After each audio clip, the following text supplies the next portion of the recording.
Hello, Liam and Paddy. Hi, Sam. Hello. We're here live with the boys from Lakes Bespoke Gardens, and I have a personal interest in this particular lockdown lesson because Paddy is my lovely son and is potentially my future son-in-law. Is that fair to say, Liam? Yeah, that's fair. So Lakes Bespoke Gardens consists of normally a bigger team than just these two. It's a streamlined team at the moment because of the current situation. But what I thought might be useful for everybody is to know a little bit about you guys and what you do and how you do it. And also what we're going to share in this lockdown lesson is there's a lot of people at home at the moment that don't have green fingers, but they're looking out at their garden and thinking, I would really like my garden to look a bit prettier than it does right now. So the lads are going to give us some really, really good tips, very simple tips for people who definitely have not got green fingers like me. Look how non-green my fingers are. But luckily I have family to help me with that, don't I? So about Lakes Bespoke Gardens then, what kind of work do you specialise in, you see? So predominantly we specialise in garden maintenance, and one of our specialities is stripey lawns. We work Everybody loves the stripey lawn, Liam, don't they? Stripey lawn. They do. Everyone does. Hotels and people with nice big gardens like a nice stripey lawn as well.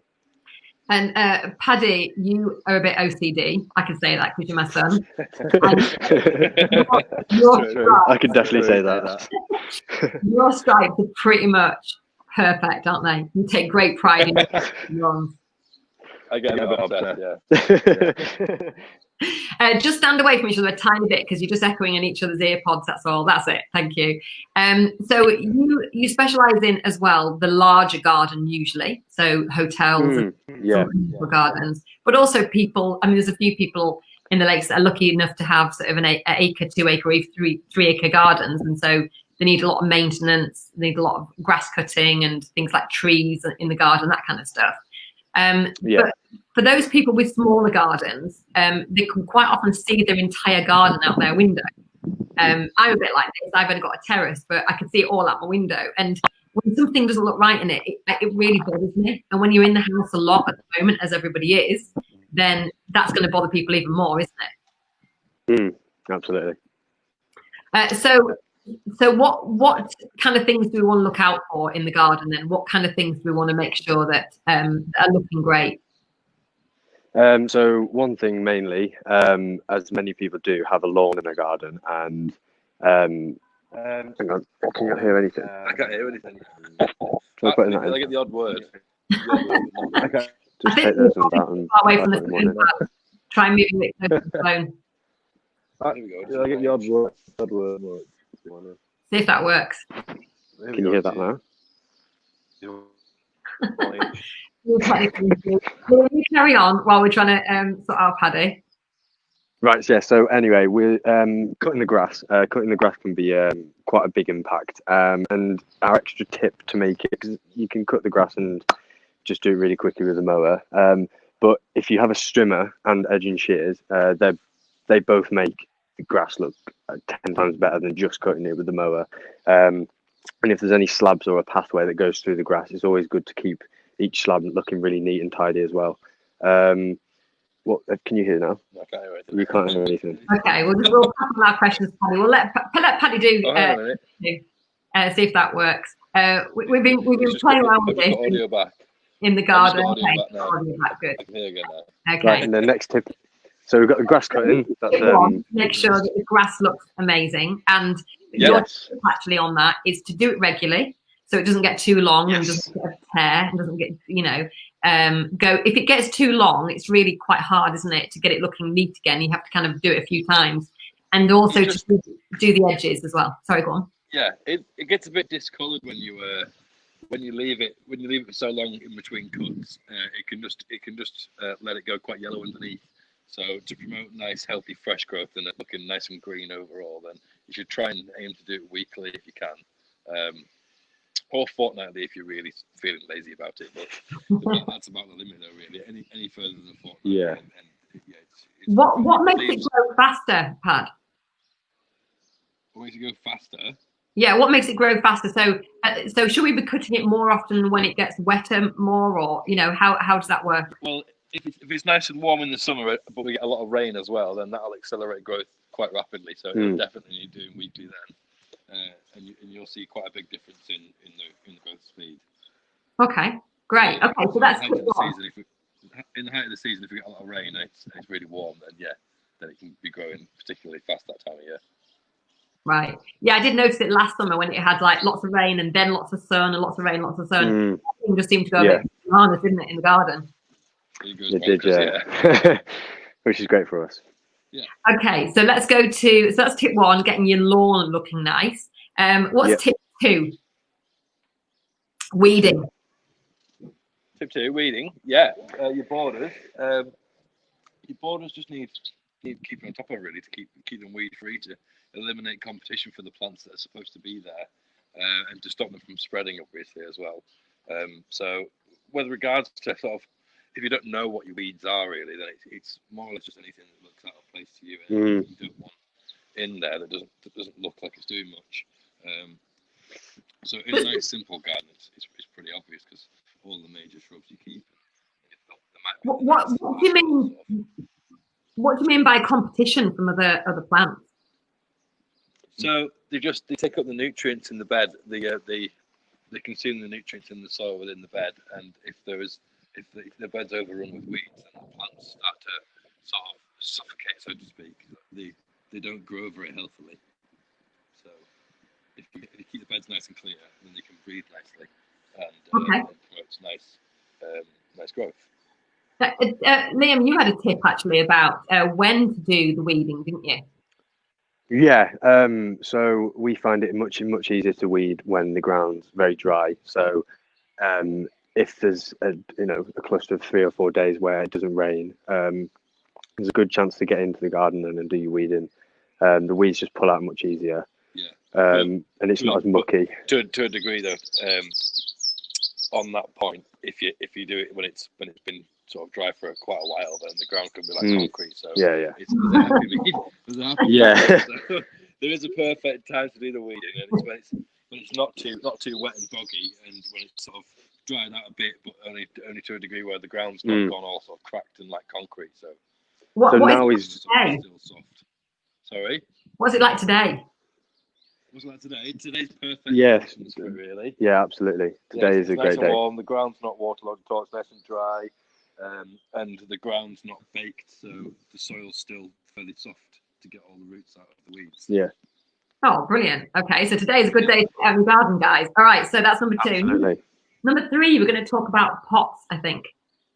Yeah, so many people have pots and hanging baskets around the house, and they can quite easily get forgotten about. And because they have to be constantly watered, they do just get left. And the one thing that we can give you a tip with is to all the pots and any hanging baskets you've got, if you clear them out, weed them all, and get them fresh and prepped ready for when you want to put your new plants through.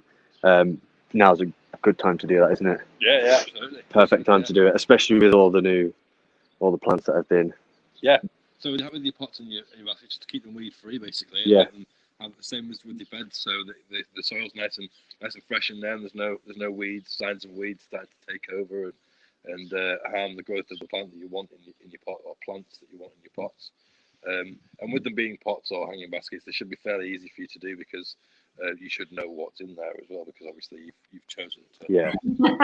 You're assuming a lot there, Paddy. I'm not sure that's true, everybody. Definitely not. I would look at a load of soil in a pot and think, is it going to actually grow this year? What did I put in it? Do I need to empty it? What do you do when you've got a pot and you don't really know what's in it, and at the moment it's just soil? Would you start again with it, or would you hope that something's going to come up? It's kind of down to personal preference, really. I mean, if you want a good show colour that year and you're not really sure what's in there and you're not too fussed, then just take it out and put something nice and fresh in there, something that you want in there, something that you've chosen. Whereas if you do have if you're not too fussed about it, then you can just leave it for an experimental year and just see what happens. Stuff starts to come up and starts to flower and look nice, and obviously you know that you've made a good decision to keep it. Yeah. There are a lot of things that are sort of just annual bedding plants that ideally go in hanging baskets specifically. So they just last 1 year, and then after that year, you just throw them out and compost them, and then replace them for nice fresh ones. So. And you might decide you want a particular colour scheme 1 year, and you have all yellow or all red the next year, and so it's quite nice, I think, to buy fresh. Now, obviously, people can't necessarily get out at the moment, so you might have to do a bit of detective work to try and work out what's in your pots, and just I presume take the weeds out, give them a bit more water, put them in the sun. Is that right? Yeah. Yeah. A lot of garden centres are shut at the moment, haven't they? So everyone's turned to buying stuff online and getting them straight to the house, because obviously with the coronavirus, everywhere's closed. So we did ring up Beaver Nurseries as we saw on the news that nurseries were really struggling to get the stock out. We had a quick conversation with them to see how we could possibly help them, potentially give some of our clients some of the plants and stuff so they don't go to waste. And they said that they're opening an online store, so people should be able to buy spring plants through the nurseries direct to the store, online store. Sorry. Yeah. Oh, that's good. Nurseries that are more traditional usually. Yeah. They've sold most of their plants over the phone or in store. Have now turned to setting up a more focused, specialised online service. Yeah. Where they can clients can have their plants delivered rather than having to go to the shop. And we really want to support our local businesses as opposed to going to places like Amazon stores online. So absolutely, Of course, yeah. So do phone your local nursery. Have a Google of your local nurseries. Yeah. And try and see what they can do, and see if they can give you any good deals on some plants that otherwise will just be going to waste. So yeah, and then it does two things really, doesn't it? It stops waste. It helps, and actually it helps a local business as well. So that's a good tip. Yeah, absolutely. In fact, that brings us on to tip 4, actually. Liam? What's tip 4? It's sweeping paths. It's good if I took a note of these as well. It is. Sweeping paths and keeping your driveways clear. That's right. Yes. If you're as fortunate and or as wise as us, then you've got a leaf blower, and you just blow them off, and it's no problem. But if you don't, which most people won't, obviously, understandably, so just keep on top of them by. Pad, just stand a bit closer because we're just losing your audio. Closer to the phone. They're connected to mine, though.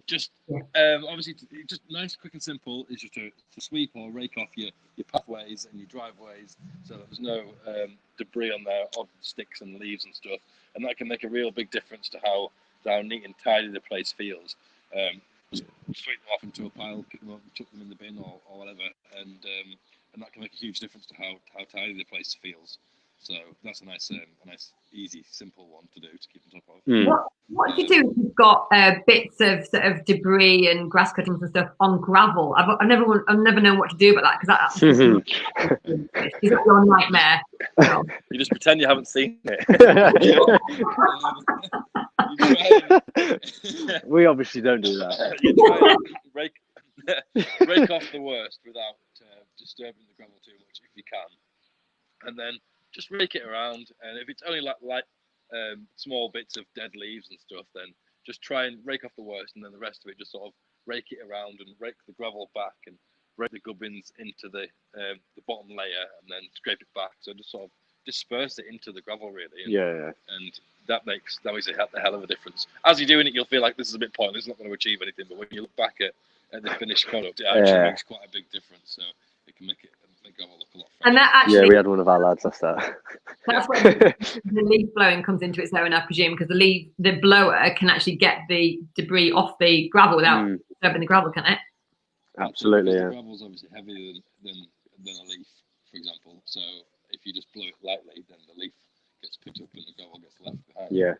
Yeah, it does make a big difference as well. I agree, because actually, when you get new gravel, it really makes a difference, doesn't it? So it's worth doing. Oh yeah, absolutely. It is absolutely worth doing. Yes. It's probably just as important as doing your grass. It's look, isn't it?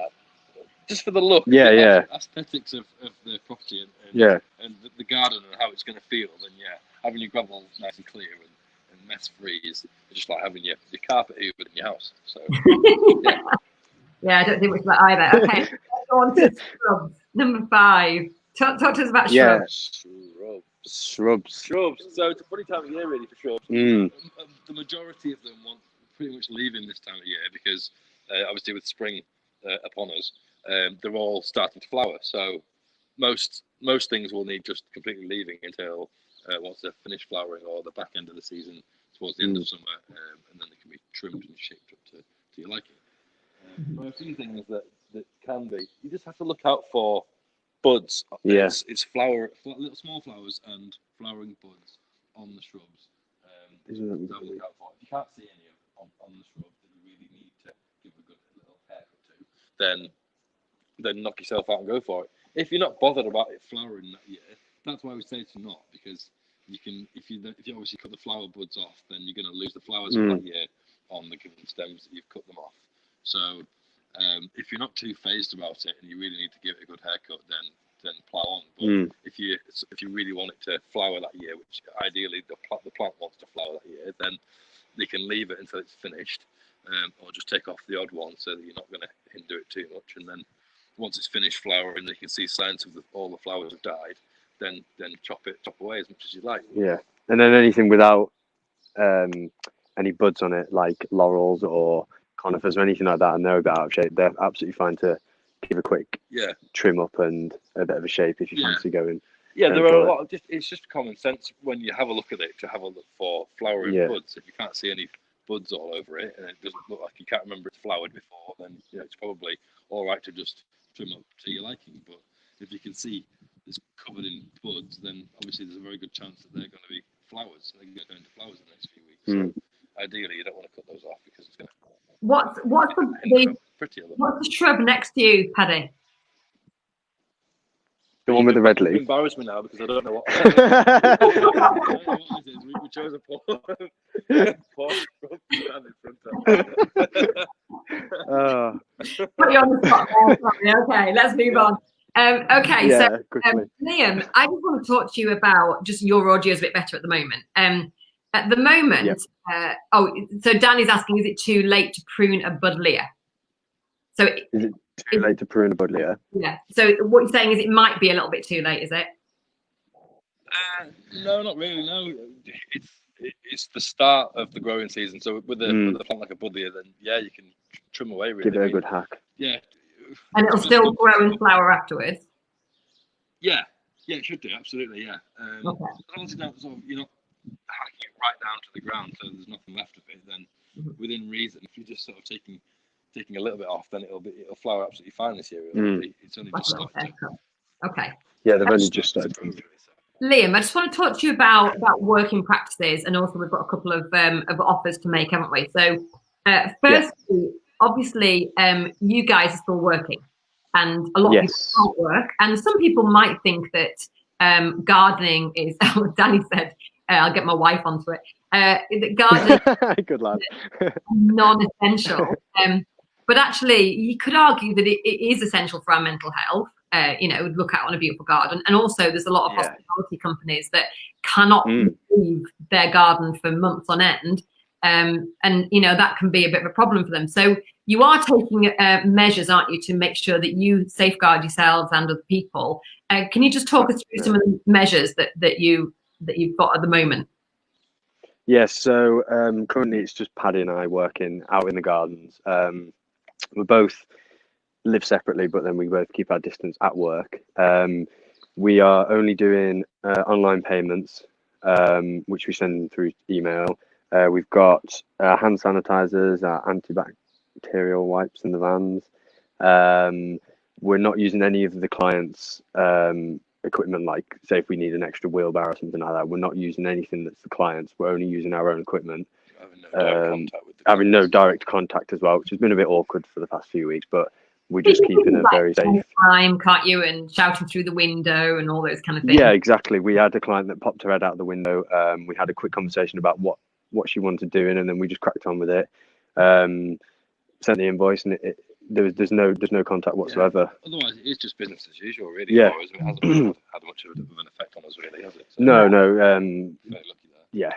And also, we do know that the government wants to keep the economy going, and the longer that you two can keep going, then ultimately the guys that work for you will have more secure jobs in the future, and the hotels and the houses that you keep maintained, they're better off as well. So there's lots of reasons why, and I think that absolutely, yeah, absolutely. Plus, we can carry on paying our bills and stuff rather than having to rely on the government for help with universal credit or just good to keep the economy going, especially now. So.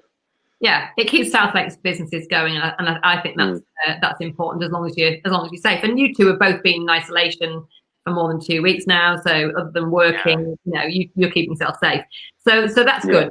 People should feel reassured they can still have gardeners out in their gardens. Now, Absolutely. there are garden companies that haven't been able to carry on for whatever reason. Maybe they're in isolation, or their their workers are, whatever. They can't actually continue. So whilst you normally ask for a contract off your customers, at the moment you're saying that's not necessarily the case anymore, isn't it?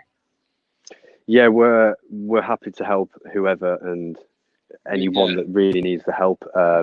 We've reduced our hourly rate for the next 3 to 4 months, or however long this goes on for. To the end of June at the moment, we've decided. But and if it needs to go for longer, certainly we can keep that going. But if you want, if you need any information of what we can offer you and how we can help you, then just give us a message or a call or anything at all, and we can go through how we can help and what offers we can give you guys for the next 3 to 4 months.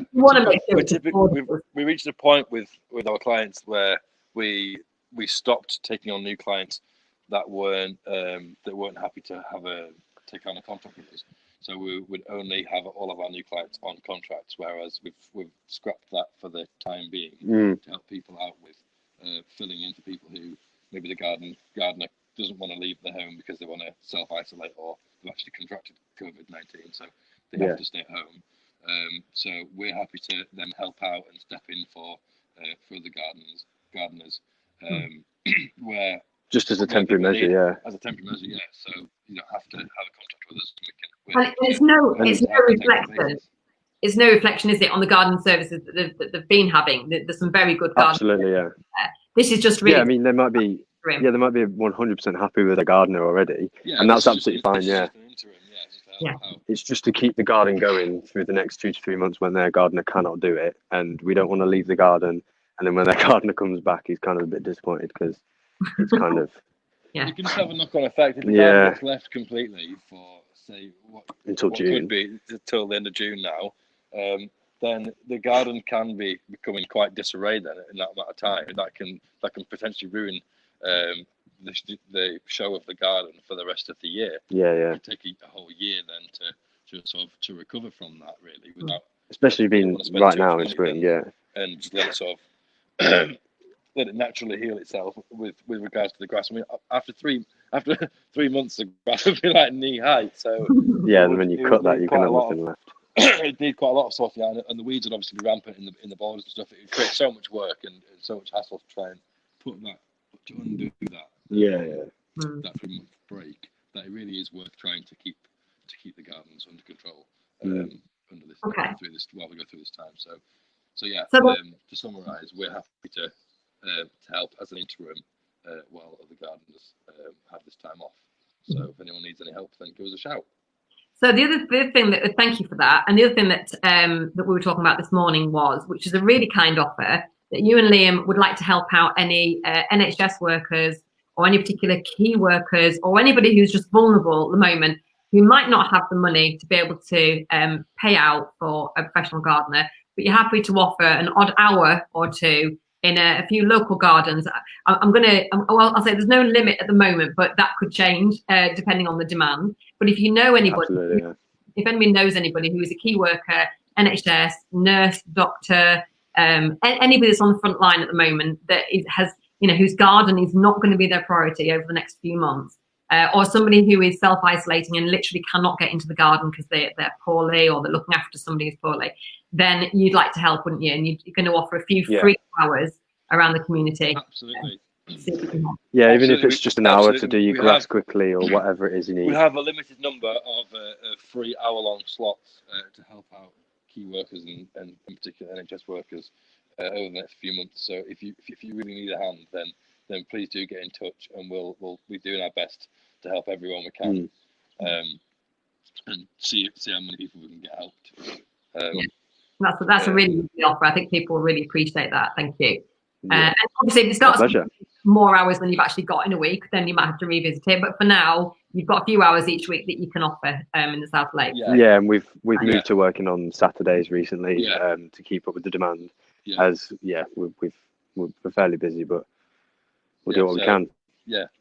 Brilliant. That's absolutely fantastic. So just to recap on what we said, this is Lakes Bespoke Gardens, which is Paddy and Liam. It's normally a little bit of a team, but at the moment it is just Paddy and Liam. So they had 5 tips for you for your garden to make sure your garden looks amazing, which is all about grass cutting, weeding at the right time in the right way, getting your pots looking beautiful, getting your pathways and your hard areas looking pretty, and attending to your shrubs. So those were the 5 tips. So listen back if you missed those earlier. And also 2 offers that the lads would like to make.